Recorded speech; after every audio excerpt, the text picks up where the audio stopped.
Hi guys, welcome to Pavyamma creativity YouTube channel. మన ఛానల్ని చూస్తూ సబ్స్క్రైబ్ చేసుకొని వాళ్ళు ఉంటే వెంటనే సబ్స్క్రైబ్ చేసేసుకోండి. ఇంకెందుకు లేట్, సిల్క్ థ్రెడ్ బ్యాంగిల్ చేసేద్దామా?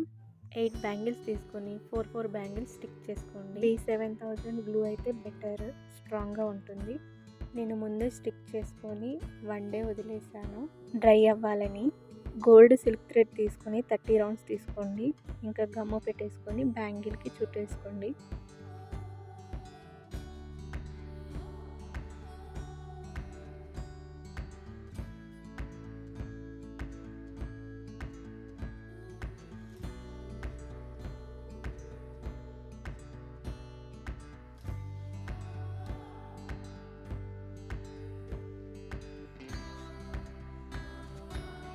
టూ బ్యాంగిల్స్కి చుట్టేసుకున్న తర్వాత కుందన్స్ వచ్చేసి gold ceramic eye shape kundan and ceramic round shape kundan and dark blue colour matte kundan తీసుకోండి, స్క్వేర్ షేప్. దాని తర్వాత నేను చూపిస్తున్నట్టుగా స్టిక్ చేసేసుకోండి కుందన్స్. వీడియోని ఇక్కడ స్కిప్ చేయకుండా పూర్తిగా చూడండి, అప్పుడే మీకు నీట్గా క్లియర్గా అర్థమవుతుంది.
దాని తర్వాత వైట్ స్టోన్ కుందన్ తీసుకోండి.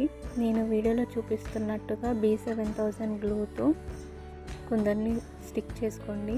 దాని తర్వాత డ్రై అవ్వడానికి వదిలేయండి, అంతే. మన సిల్క్ థ్రెడ్ బ్యాంగిల్ రెడీ అయిపోయింది. Silk thread bangle final look ఎలా ఉందో కామెంట్లో చెప్పడం మర్చిపోకండి. ఇలాంటి వీడియోస్ మీకు ఇంకా కావాలి అంటే మన ఛానల్ని సబ్స్క్రైబ్ చేసుకోండి. మరిన్ని సిల్క్ థ్రెడ్ బ్యాంగిల్ ఐడియాస్తో మీ ముందుకు వస్తూ ఉంటాను. అలాగే మీకు ఈ బ్యాంగిల్ నచ్చినట్టయితే లైక్ కూడా కొట్టేసేయండి. అలాగే మీకు సిల్క్ థ్రెడ్ బ్యాంగిల్ గురించి ఎలాంటి డౌట్ ఉన్నా కామెంట్ చేయండి, నేను రిప్లై ఇస్తాను. And thank you for watching. Subscribe చేసుకోండి.